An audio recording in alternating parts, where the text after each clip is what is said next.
இன்று எனக்கு திருமணம் நடந்து கொண்டிருந்தது. திருமணத்திற்கு நான் துளியும் சம்மதிக்கவில்லை. எனக்கு திருமணம் வேண்டாம் என்று என் பெற்றோரிடம் தெளிவாக மறுத்துவிட்டேன். நான் திருமணம் செய்ய மறுப்பதற்கு பின்னால் ஒரு பெரிய ரகசியம் மறைந்திருந்தது. என்னுடைய இந்த ரகசியம் யார் முன்னிலையிலும் வெளிப்படுவதை நான் விரும்பவில்லை. தயவுசெய்து எனக்கு திருமணம் செய்து வைக்காதீர்கள் என்று என் அம்மாவிடம் அழுது கெஞ்சி மன்றாடினேன். ஆனால் அவர்கள் என் பேச்சை ஒருதுளியும் கேட்கவில்லை. நீ எங்கள் ஒரே பிள்ளை, உனக்கு திருமணம் செய்து வைத்துவிட்டு நாங்கள் எங்கள் கடமையிலிருந்து விடுபட விரும்புகிறோம். எங்களுக்கு பிறகு உனக்கு என்ன ஆகுமோ என்று நினைத்தாலே எங்களுக்கு பயமாக இருக்கிறது என்று கூறினார்கள். திருமணம் என்பது மிகவும் வலுவான பந்தம் என்றும், நீ உன் கணவருடன் மகிழ்ச்சியான வாழ்க்கையை வாழ்வாய், நாங்களும் நிம்மதியாக சாக முடியும் என்றும் கூறினார்கள். என் பிடிவாதத்தை பார்த்து என் அம்மா என் முன்னால் கைகளை கூப்பி கெஞ்சினார்கள்.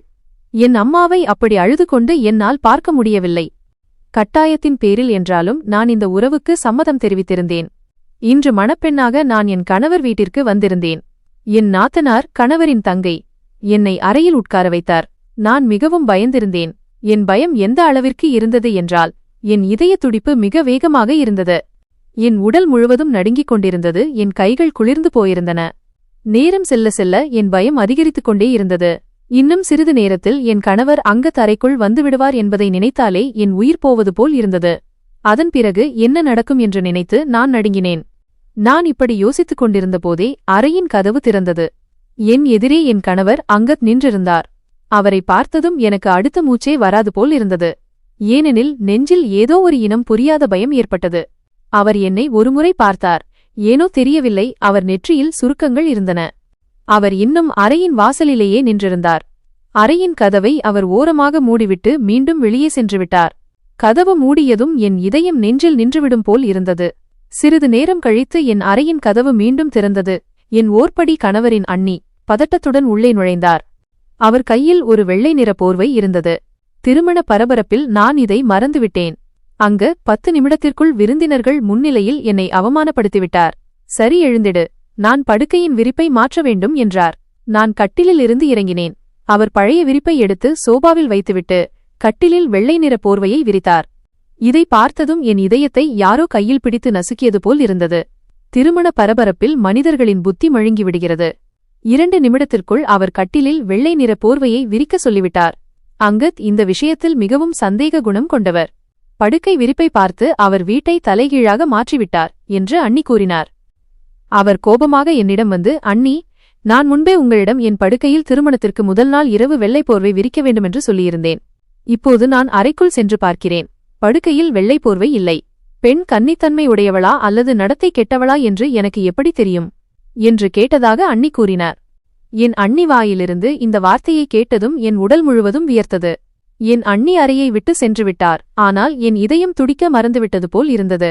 நான் மீண்டும் மீண்டும் என் கை விரல்களை நெட்டி முறித்துக் கொண்டிருந்தேன். என்ன செய்வது, என்ன செய்யக்கூடாது என்று எனக்கு புரியவில்லை.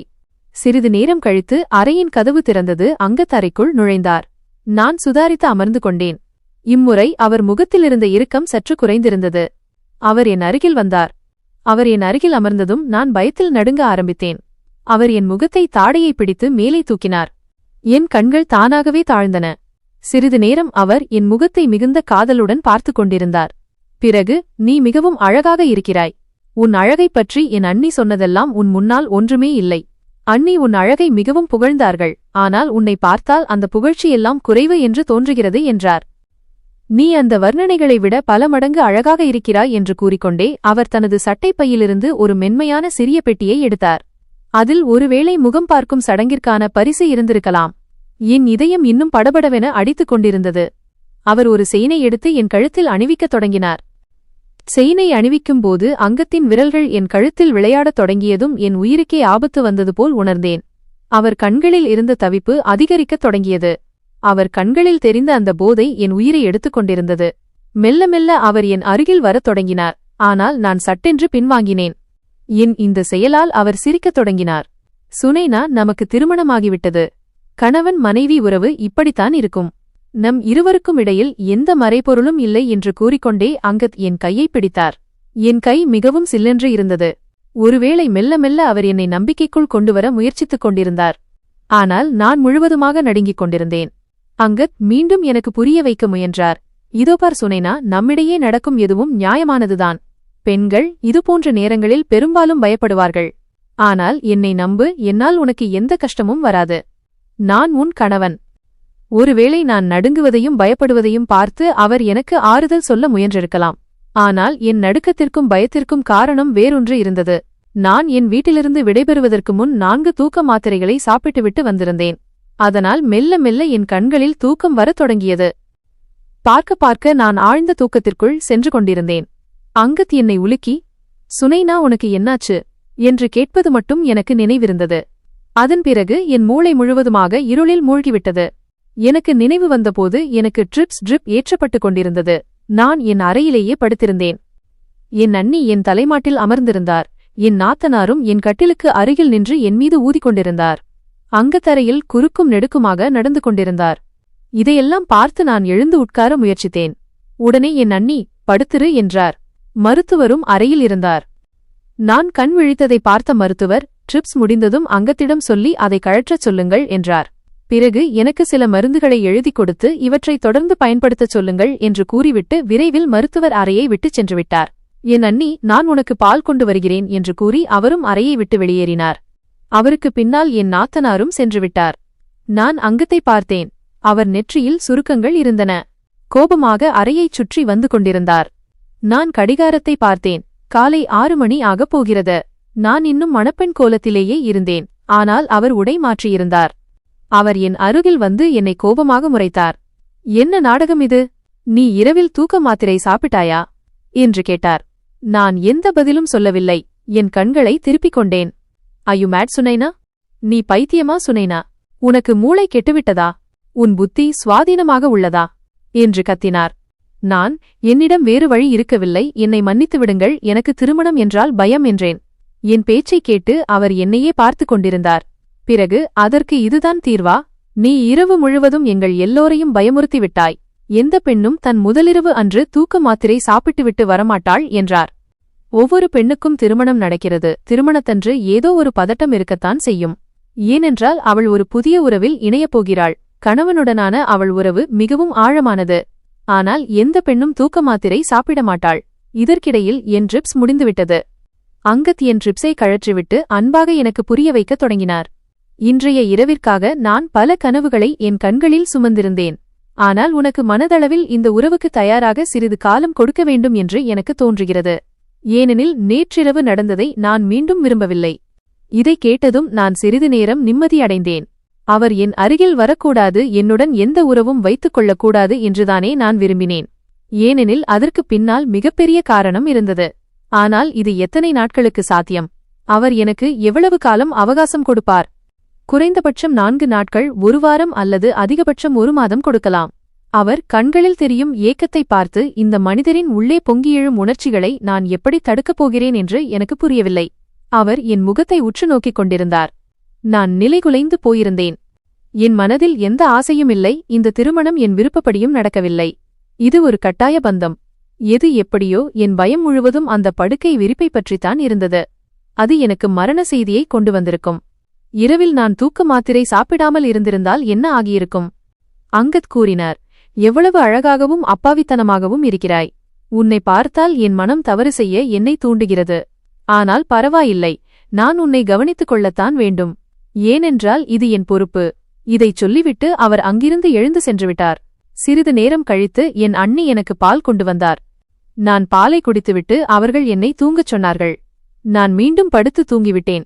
என் மாமியார் வீட்டில் அதிக ஆட்கள் இல்லை. எனக்கு ஒரு நாத்தனார் இருந்தார். அவரும் திருமணமானவர். என் மைத்துனரும் கணவரின் அண்ணன் அண்ணியும் இருந்தார்கள். அவர்களும் தனி வீட்டில் செட்டில் ஆகிவிட்டார்கள். திருமணத்திற்காக மட்டுமே அவர்கள் இந்த வீட்டிற்கு வந்திருந்தார்கள். என் அண்ணி மற்றும் நாத்தனாரின் நடத்தை என்னிடம் மிகவும் நன்றாக இருந்தது. அங்கத் 2-3 நாட்கள் என்னிடம் எதுவும் சொல்லவில்லை. கணவன் மனைவி உறவு எப்படி இருக்கும் என்பதை பற்றி மட்டும் என்னிடம் சொல்லிக்கொண்டே இருப்பார். இந்த 3 நாட்களில் நான் ஒரு விஷயத்தை தெரிந்து கொண்டேன். அவர் ஒருபோதும் பயன்படுத்திய பொருளை மீண்டும் பயன்படுத்த மாட்டார். வேறொருவர் பயன்படுத்திய பொருட்கள் என்றால் எனக்கு வெறுப்பு என்று அவர் கூறுவார். ஒருமுறை சாப்பிடும்போது என் மைத்துனர் அங்கத்தின் டம்ளரில் தண்ணீர் குடித்துவிட்டார். அதே டம்ளரை என் மைத்துனர் அங்கத்தின் முன்னால் மீண்டும் வைத்தார். ஆனால் நான் பார்த்தேன், அங்கத் வேறொரு டம்ளரை எடுத்து அதில் தண்ணீர் குடித்தார். ஒருமுறை நான் அவருடைய துவாலையை டவல் பயன்படுத்தினேன். அதற்கு அவர் என் மீது கோபப்பட்டார். யாராவது என் பொருட்களை பயன்படுத்தினால் எனக்கு கோபம் வரும் என்றார். எனக்கு பயன்படுத்திய பொருட்கள் துளியும் பிடிக்காது. தயவுசெய்து என் பொருட்களை பயன்படுத்தாதே சுனைனா, எனக்கு மிகவும் எரிச்சலாக இருக்கிறது என்றார். நாட்கள் செல்ல செல்ல என் இதயம் நின்று போவது போல் இருந்தது. ஏனெனில் நான் என்னுடன் சுமந்து வந்த உண்மை அவ்வளவு பயங்கரமானது.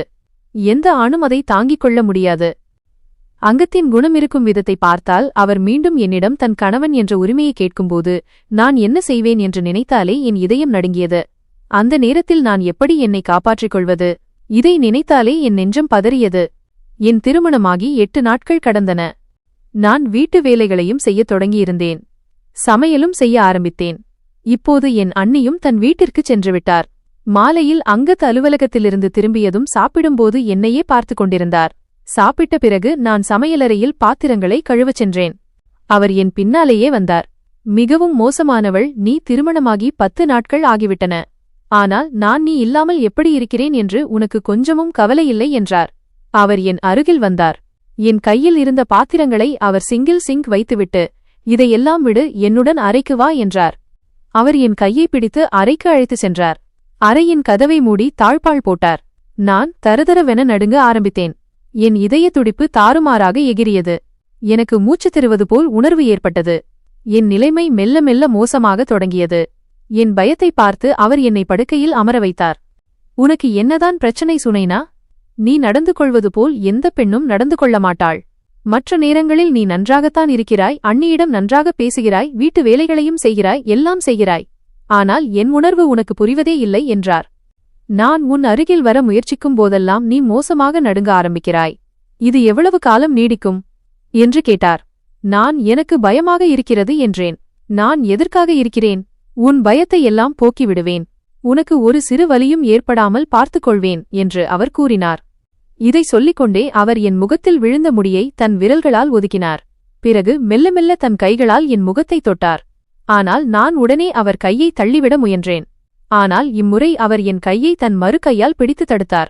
இன்று வேண்டாம், இன்று நீ என்னை தடுக்காதே என்றார். இன்று நான் கட்டாயப்படுத்த நேரிட்டாலும் நான் அதிலிருந்து பின்வாங்க மாட்டேன். என்னை மிகவும் தவிக்க வைத்துவிட்டாய். உன் பயத்தை என் காதலால் போக்கிவிடுவேன் என்று கூறி என் கூந்தலை அவிழ்த்துவிட்டார். என் அழுகையை மிகவும் கஷ்டப்பட்டு அடக்கி வைத்திருந்தேன். அவர் மேலும் என் அருகில் வருவதற்கு முன் நான் என் கையை அவர் நெஞ்சில் வைத்து தடுத்தேன். அங்கத், ப்ளீஸ், எனக்கு இன்னும் சிறிது காலம் கொடுங்கள் என்று கூறினேன். இல்லை, கண்டிப்பாக முடியாது என்று அவர் மறுத்தார். அவருடைய சீண்டல்கள் மெல்ல மெல்ல அதிகரித்தன. அவருடைய சூடான மூச்சுக்காற்று என் கழுத்தில் படத் தொடங்கியது. உடனே நான் அவரை என்னிடமிருந்து தள்ளிவிட்டேன். அங்கத், எனக்கு மூச்சு திணறுகிறது, எனக்கு ஏதோ ஆகிவிடும் போல் உள்ளது என்றேன். என் பேச்சை கேட்டு அவர், அப்படியா, என்ன ஆகிவிடும்? மயங்கி விழுந்து விடுவாயா? சரி, விழுந்துவிடு. ஆனால் மயக்கம் தெளிந்த பிறகும் நான் உன் மீது எனக்குள்ள உரிமையை எடுத்துக்கொள்வேன் என்றார். நான் அழத் தொடங்கினேன். அவரை என்னிடமிருந்து விலக்கினேன். என் நிலைமை இன்னும் மோசமானது. ஆனால் அவர் என்னை விடுவதாக இல்லை. இப்போது அவர் என் மிக அருகில் வந்துவிட்டார். என்னை தன் கைகளுக்குள் அணைத்துக் கொண்டார். என்னால் எதுவும் செய்ய முடியவில்லை. நான் என்னை அவரிடம் ஒப்படைத்து விட்டேன். ஆனால் திடீரென்று அவருக்கு ஏதோ நினைவு வந்தது போல் சட்டென்று என்னிடமிருந்து விலகினார். அந்த வெள்ளைப் போர்வையை விரிக்கவே மறந்துவிட்டேனே என்றார். இந்த வெள்ளைப் போர்வை எனக்கு மரண செய்தியாக இருந்தது. அவர் என் அருகில் இருந்து செல்வதற்கு முன் நான் அவர் கையை பிடித்துக் கொண்டேன். தயவு செய்து என்னை விட்டு செல்லாதீர்கள், எனக்கு பயமாக இருக்கிறது என்றேன். என் பேச்சைக் கேட்டு அவர் ஆச்சரியத்துடன் என்னை பார்த்தார். நீ என்ன ஜென்மம்? என் அருகில் வரவும் பயப்படுகிறாய், நான் தூரம் செல்லவும் பயப்படுகிறாய். ஒரு நிமிடம் இரு, நான் வருகிறேன். அந்த வெள்ளைப் போர்வையை மட்டும் கொண்டு வருகிறேன் என்று கூறி என் கையை விடுவித்து எழுந்து நின்றார். அலமாரியில் வெள்ளைப் போர்வையை தேடத் தொடங்கினார். ஆனால் அந்த போர்வையை நான் முன்பே ஒளித்து வைத்துவிட்டேன். வெகு நேரம் அவர் அந்த வெள்ளைப் போர்வையை தேடினார். அது கிடைக்காததால் அவர் பெருமூச்சு விட்டு அலமாரியை மூடினார். மீண்டும் வந்து படுத்துக்கொண்டார். வெள்ளைப் போர்வை இன்று உன் உயிரை காப்பாற்றிவிட்டது. தெரியவில்லை அண்ணி அந்த போர்வையை எங்கே வைத்தார் என்றார். இதை கேட்டு நான் அமைதியானேன். பிறகு, சுனைனா, இத்தனை நாட்களில் நீ என் பழக்கத்தை நன்றாக புரிந்து கொண்டிருப்பாய் என்றார். இதைச் சொல்வது எனக்கு சங்கடமாகத்தான் இருக்கிறது. இருந்தாலும் இன்றைய காலகட்டம் அப்படி இருப்பதால் முன்னெச்சரிக்கை அவசியம். திருமணத்திற்கு முன்பே தன் கற்பை இழந்த ஒரு பெண் எனக்கு மனைவியாக அமைவதை நான் விரும்பவில்லை என்றார். இதைச் சொல்லிவிட்டு அவர் தன் பக்கத்து விளக்கை அணைத்துவிட்டு தூங்கச் சென்றார். ஆனால் என் கண்களிலிருந்து தூக்கம் பறந்து போயிருந்தது. நான் தூங்க எவ்வளவோ முயற்சி செய்தும் எனக்கு தூக்கம் வரவில்லை. மறுநாள் அங்கத் என்னிடம், வெளிநாடு சென்றிருந்த என் நண்பன் இப்போதுதான் திரும்பியிருக்கிறான். அவனுக்கு என் திருமணம் நடந்தது தெரிந்துவிட்டது. அதனால் திருமண விருந்து பாட்டி கொடி என்று கேட்டான் என்றார். இதைச் சொல்லிவிட்டு அங்கத் சிரித்தார். நான் அவனை தேநீர் அருந்த அழைத்திருக்கிறேன். நீ தேநீர் மற்றும் பலகாரங்களுக்கு நல்ல ஏற்பாடு செய்துவிடு என்றார். நான் சரி என்றேன். நான் தேநீருக்கு நல்ல ஏற்பாடு செய்திருந்தேன். மாலை வேளையில் அங்கத்தின் நண்பரும் வந்துவிட்டார். நான் சமையலறையில் எல்லாவற்றையும் தயார் செய்து வைத்திருந்தேன். அங்க சமையலறைக்கு வந்து தேநீரை எடுத்து சென்று தன் நண்பன் முன் வைத்தார். ஆனால் அங்கத் என்னையும் அழைத்தார். அவன் உன்னை சந்திக்க விரும்புகிறான் என்றார். நான் ஏன் முன்பின் தெரியாத ஒருவரை சந்திக்க வேண்டும்? அவர் உங்கள் நண்பர் என்றேன். அவன் என் நண்பன், மிகவும் நல்ல நண்பன். அதனால் அவனை அந்நியன் என்று சொல்ல தேவையில்லை.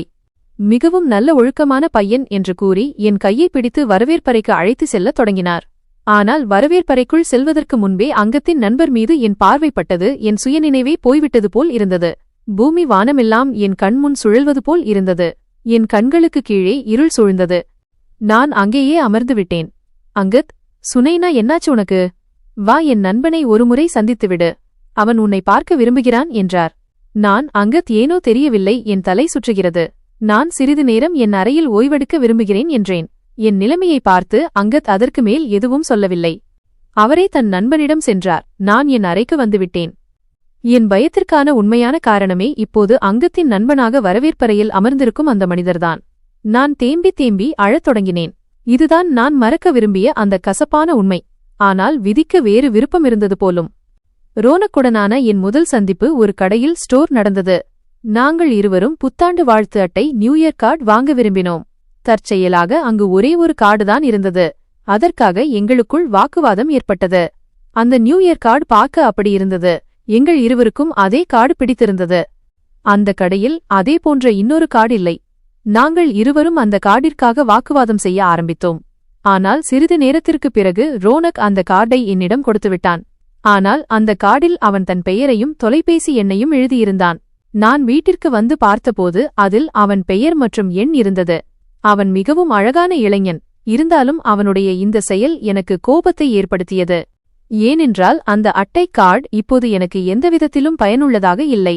நான் அந்த அட்டையை என் தோழியிடம் கொடுத்தால் அதில் அந்த பையனின் பெயரும் தொலைபேசி எண்ணும் எழுதப்பட்டிருந்தது. அதனால் அந்த அட்டையை என் தோழியிடம் என்னால் கொடுக்க முடியவில்லை. நான் கோபத்தில் அந்த எண்ணுக்கு டயல் செய்து, ஏன் உங்கள் நம்பரை இந்த அட்டையில் எழுதினீர்கள்? இப்போது இது எனக்கு எந்த உபயோகமும் இல்லாமல் போய்விட்டது என்று அவரை திட்ட ஆரம்பித்தேன். எப்படியோ இங்கிருந்துதான் எங்கள் பேச்சுவார்த்தை தொடங்கியது. அது வளர்ந்து வெகு தூரம் சென்றது. எனக்கு ரோனக் மீது காதல் ஏற்பட்டது. அவரும் என்னை நேசிக்கத் தொடங்கினார். முதலில் எங்களுக்குள் வெறும் பேச்சுக்கள் மட்டுமே இருந்தன. ஆனால் மெல்ல மெல்ல அவர் என்னை புகழத் தொடங்கினார். முதல் பார்வையிலேயே நீ எனக்கு மிகவும் பிடித்துவிட்டாய். நான் வேண்டுமென்றேதான் உன்னிடம் சண்டையை ஆரம்பித்தேன். எனக்கு அந்த அட்டையில் எந்த ஆர்வமும் இல்லை. நான் நினைத்திருந்தால் வேறு அட்டையை எடுத்திருக்கலாம். எனக்கு உன்மீதுதான் ஆர்வம் இருந்தது. அதனால்தான் என் நம்பரை எழுதி தந்தேன் என்று கூறினார். முதலில் அவருடைய நோக்கம் என்னுடன் நட்பு கொள்வதாக மட்டுமே இருந்தது. என் தோழிகளும் அப்படி நண்பர்களை வைத்திருந்தார்கள். ஆனால் இந்த நட்பு காதலாக மாறும் என்றும் அவர் எனக்கு மிகவும் பிரியமானவராக மாறுவார் என்றும் நான் நினைத்துக்கூட பார்க்கவில்லை.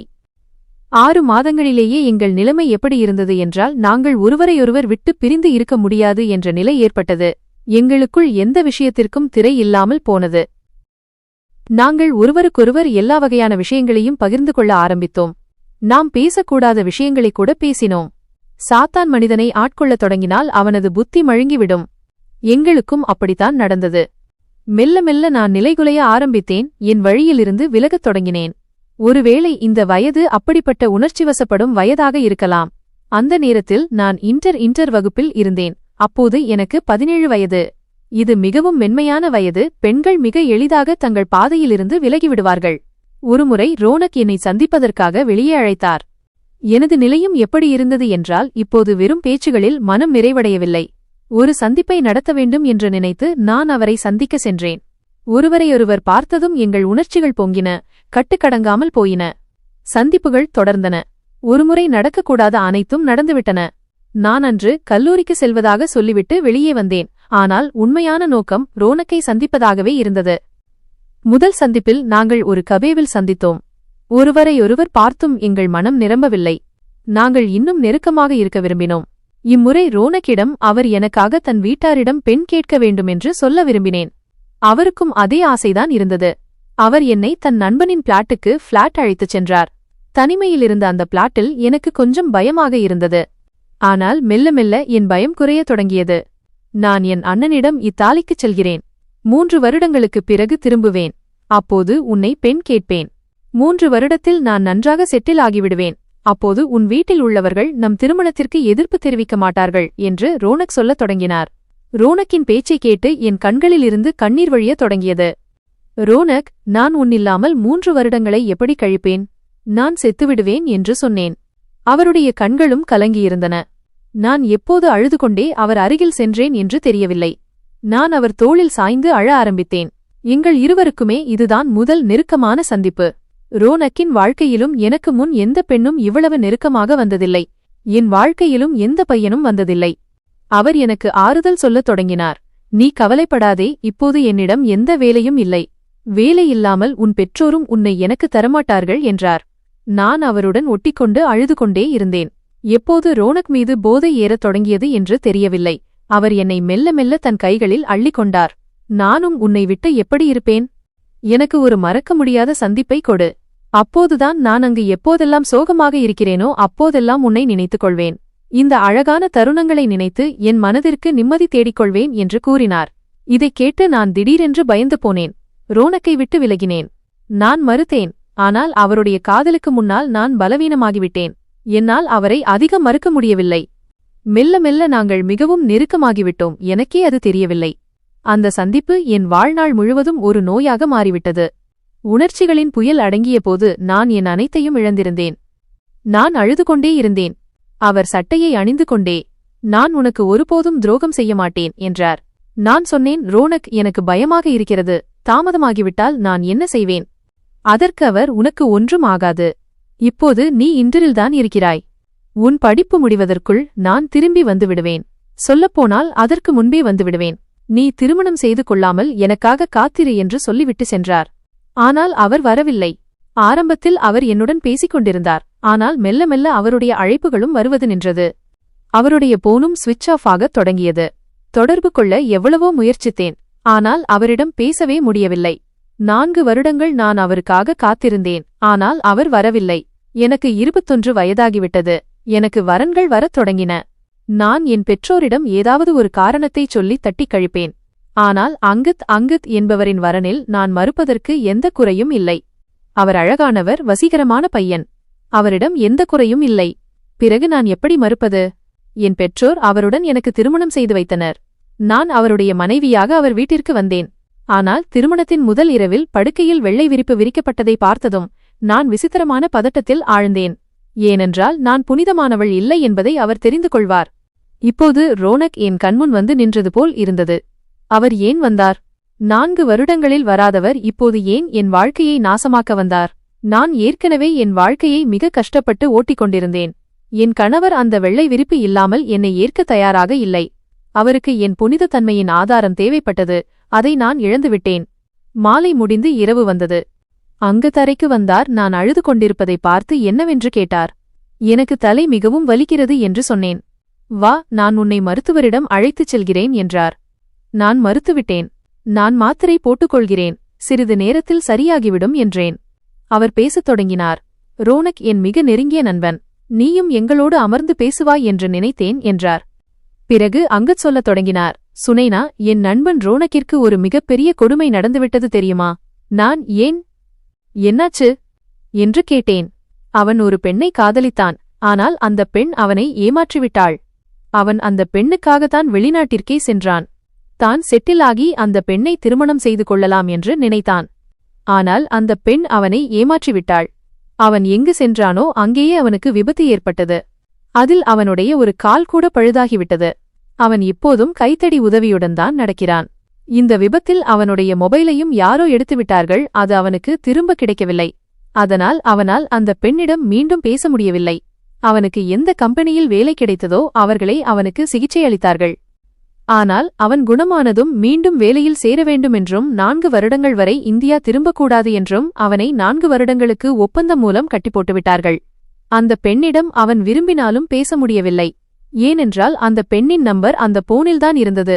அது விபத்து நடந்த இடத்திலேயே யாரோ ஒருவரால் திருடப்பட்டுவிட்டது. அவன் திரும்பி வந்தபோது அந்த பெண்ணிற்கு திருமணம் ஆகிவிட்டதாக தெரிந்தது. அந்த பெண் அவனுக்கு துரோகம் செய்துவிட்டாள், அவனுக்காக காத்திருக்கவில்லை. இதை சொல்வதற்காகத்தான் அவன் வந்தான் என்றார் அங்கத். பிறகு, திருமண இரவில் நான் ஏன் வெள்ளை விரிப்பை விரிக்க விரும்பினேன் தெரியுமா என்று கேட்டார். நான் ஏன் என்று கேட்டேன். அந்த பெண் காதலின் பெயரில் ரோனக்குடன் எல்லா எல்லைகளையும் மீறிவிட்டாள். இப்போது வேறு ஒருவருடன் திருமணம் செய்து கொண்டு மகிழ்ச்சியாக வாழ்கிறாள். தன் கணவனை ஏமாற்றுகிறாள். திருமணத்திற்கு முன் இப்படி தவறுகள் செய்துவிட்டு கணவனுக்கு தெரியாமலேயே வாழும் பல பெண்களைப் பற்றி நான் கேள்விப்பட்டிருக்கிறேன். தன்னுடன் வாழும் பெண் புனிதமானவளா அல்லது முன்பே தன் கற்பை இழந்தவளா என்று கணவனுக்குத் தெரிவதில்லை என்றார். இப்போது என்னால் பொறுத்துக்கொள்ள முடியவில்லை. நான் அங்கத் அருகில் வந்து அழ ஆரம்பித்தேன். அங்கத், என்ன ஆச்சு? ஏன் அழுகிறாய் என்று கேட்டார். நான் அவர் முன் கைகளை கூப்பினேன். அங்கத், என்னை மன்னித்து விடுங்கள். நான் மிகப்பெரிய பாவம் செய்துவிட்டேன். இனிமேலும் நான் உன்னிடம் பொய் சொல்லி வாழ முடியாது என்று கூறி அங்கத்திடம் எல்லாவற்றையும் உண்மையாக சொல்லிவிட்டேன். அவர் ஆச்சரியத்துடன் என்னை பார்த்தார். நான் உனக்கு தகுதியானவள் இல்லை. நான் ரோனக்கை நேசித்தேன். ஆனால் ஏன் இந்த பாவத்தை செய்தேன் என்று தெரியவில்லை. நான் 3 வருடங்கள் அவருக்காக காத்திருந்தேன். அவர் எனக்கு துரோகம் செய்துவிட்டார் என்று நினைத்தேன். அவருக்கு இப்படி ஒரு விபத்து நடந்தது எனக்கு தெரியாது. திருமணத்திற்குப் பிறகு இந்த உண்மை தெரிந்தால் நீங்கள் என்னை வைத்துக் கொள்ள மாட்டீர்கள், விவாகரத்து கொடுத்து விடுவீர்கள் என்று பயந்தேன். அதனால்தான் நீங்கள் என் அருகில் வருவதை நான் விரும்பவில்லை. நான் உங்களிடம் உண்மையைச் சொல்ல நினைத்தேன். ஆனால் நீங்கள் பயன்படுத்தப்பட்ட பொருட்களை மீண்டும் பயன்படுத்த மாட்டீர்கள் என்ற உங்கள் பழக்கத்தை பார்த்து பயந்துவிட்டேன். அப்படி இருக்கையில் என்னை எப்படி ஏற்றுக்கொள்வீர்கள்? ஆனால் இன்று நான் என் எல்லா விஷயங்களையும் உங்களிடம் சொல்லிவிட்டேன். விரும்பினால் என்னை மன்னியுங்கள் அல்லது தண்டித்து விடுங்கள் என்றேன். என் பேச்சைக் கேட்டு அங்கத்தின் கண்கள் கோபத்தில் சிவந்தன. இது என்ன மாதிரியான காதல்? இதில் நீ உன் கற்பையை இழந்துவிட்டாய் என்றார். பிறகு, காதலும் மரியாதையும் ஒரு பெண்ணுக்கு அவளுடைய கணவன் மட்டுமே ஒன்றாக தர முடியும், வேற்று நபரால் தர முடியாது. என் நண்பன் ரோனக் காதலின் பெயரில் ஒரு பெண்ணின் கற்பை கேட்டான் என்ற விஷயம் எனக்கு பிடிக்கவில்லை. இதற்காக நான் அவனை எப்போதும் திட்டிக்கொண்டே இருப்பேன். ஏனென்றால் இது முற்றிலும் தவறான விஷயம். நீ என் காதலாகிவிட்டாய். திருமணத்தில் 7 அடிகள் எடுத்து வைத்தவுடனே உன் காதல் தானாகவே புனிதமாகிவிட்டது. ஆம், பயன்படுத்தப்பட்ட பொருட்கள் எனக்கு பிடிக்காது என்பது உண்மைதான். ஆனால் நீ ஒரு பொருள் அல்ல, என் மனைவி. கணவனும் மனைவியும் ஒருவருக்கொருவர் ஆடை போன்றவர்கள். ஆடை மனிதனின் உடலை மறைத்து வைக்கும். அது அவர்களின் குறைகளையும் தவறுகளையும் மறைத்துக் கொள்ளும். அதனால் உன் இந்த குறையை மறைப்பதும் என் கடமைதான் என்று கூறி அவர் என் கையை பிடித்தார். நான் சிலையாகி நின்றேன். அங்கத்தின் இதயம் இவ்வளவு பெரியதாக இருக்கும் என்று நான் நினைத்துக்கூட பார்க்கவில்லை. என் மனதில் ரோனக்கை விட அங்கத் மீதான காதல் பல மடங்கு அதிகரிக்க 1 நிமிடம் கூட ஆகவில்லை. மன்னிக்கப்பட தகுதியற்ற என்னை அவர் மன்னித்திருந்தார். அவர் ரோனக்குடனான நட்பை முறித்துக் கொண்டார். அதன் பிறகு ரோனக் எங்கள் வீட்டிற்கு வரவே இல்லை. அங்கத்தும் அவரைப் பற்றி பேசியதே இல்லை. என் திருமணமாகி இன்று 5 வருடங்கள் ஆகிவிட்டன. எங்களுக்கு ஒரு அழகான மகனும் இருக்கிறான். அங்கத் ஒருபோதும் என் கடந்த காலத்தை காட்டி என்னை குத்தியதில்லை. நானோ இப்போது அங்கத் மீது பைத்தியமாக இருக்கிறேன். அவர் வாயிலிருந்து வரும் ஒவ்வொரு வார்த்தையும் எனக்கு கட்டளை போன்றது. உண்மையான காதல் என்பது கணவனுடன் செய்வதுதான். ஏனென்றால் அவர் காதலோடு சேர்த்து உங்களுக்கு மரியாதையையும் தருகிறார். மற்ற காதல்களைப் போல காதலுக்கு பதிலாக உங்கள் கற்பை கேட்க மாட்டார். கடவுளுக்காக சொல்கிறேன், உங்கள் கணவரை நேசியுங்கள். வேற்று ஆணின் 4 இனிமையான வார்த்தைகளைக் கேட்டு உங்கள் மானத்தை இழக்காதீர்கள். நண்பர்களே, எங்கள் கதை எப்படி இருந்தது என்று கட்டாயம் சொல்லுங்கள். கதை பற்றிய உங்கள் கருத்துக்களை தெரிவியுங்கள். கதை பிடித்திருந்தால் லைக் செய்யுங்கள். தினமும் ஒரு புதிய கதையை கேட்க எங்கள் சேனலை சப்ஸ்கிரைப் செய்யுங்கள். மீண்டும் சந்திப்போம் நண்பர்களே, அடுத்த ஒரு புதிய கதையுடன்.